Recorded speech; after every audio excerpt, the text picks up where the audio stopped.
করলেন যে তা দেখে অবাক হয়ে গেলেন কোচ শন টেট। পাকিস্তানের বিপক্ষে শেষ বিকেলে রীতিমতো অগ্নি ঝরালেন নাহিদ রানা। দুর্দান্ত বোলিং করে বিধ্বস্ত করে দিলেন প্রতিপক্ষের ব্যাটিং অর্ডার। মোহাম্মদ রিজওয়ানের মতো ব্যাটারকে বোকা বানালেন সুইং দিয়ে।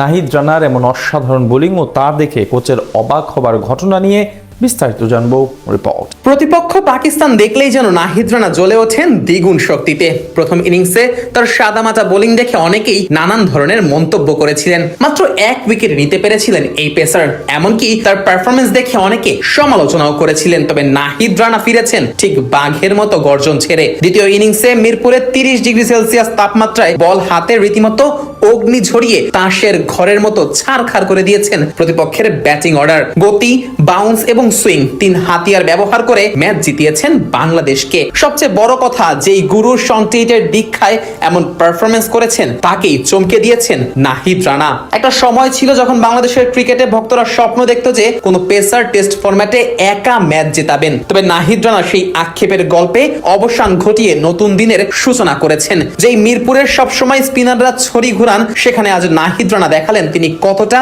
অপ্রতিরোধ্য এবং কতটা অসাধারণ। তার আঘাতটা সবচেয়ে বেশি টের পেয়েছেন পাকিস্তানের wicket keeper batter Mohammad Rizwan. পুরোপুরি বোকা বনে গেছেন এই ব্যাটার। অফ জাম্পের অনেক বাইরে রানার গুড লেন্থে পিচ করা ডেলিভারি দেখে প্রথমে তিনি ভেবেছিলেন বল চলে যাবে বাইরে দিয়ে, তাই জায়গায় দাঁড়িয়ে ব্যাট উঁচিয়ে লিফট করে দেন। কিন্তু অবাক কাণ্ড, বল ইন সুইং করে এসে সোজা স্ট্যাম্পে হিট করে এবং বোকার মতো ডিরেক্ট বোল্ড হয়ে যান রিজওয়ান। সেখানেই ম্যাচ চলে যায় বাংলাদেশের হাতে। এরপর বাকি পথেও দুরন্ত ছিলেন রানা। তার বোলিং দেখে অবাক কোচ শন টেটও। ঘটনা ইনিংসের 49তম ওভারে তার শর্ট লেন্থের দ্রুত গতির এক ডেলিভারি ডিফেন্স করতে গিয়ে তালগোল পাকিয়ে দেন পাকিস্তানের নোমান আলী। সাথে সাথে এলবিডব্লিউর আবেদন করে বাংলাদেশ, কিন্তু সেই ডাকে সাড়া দেননি আম্পায়ার। এরপর রিভিউ নিলে দেখা যায় সেটি পরিষ্কার এলবিডব্লিউ হয়েছে এবং নতুন করে আম্পায়ার নিজের ডিসিশন বদলে আউটের ঘোষণা দেন। তখনই দেখা যায় মাঠের বাইরে কোচ শন টেট মোহাম্মদ সালাউদ্দিনের দিকে তাকিয়ে নিজের মনে বিস্ময় প্রকাশ করেন। রানার হাত থেকে রক্ষা পাননি শাহিন শাহ আফ্রিদিও। 14 বল খেলে কোনো রান করতে না পেরে এই পেসারের বলে মাহমুদুল হাসান জয়ের হাতে ক্যাচ দিয়ে সাজঘরে ফিরে যান আফ্রিদি।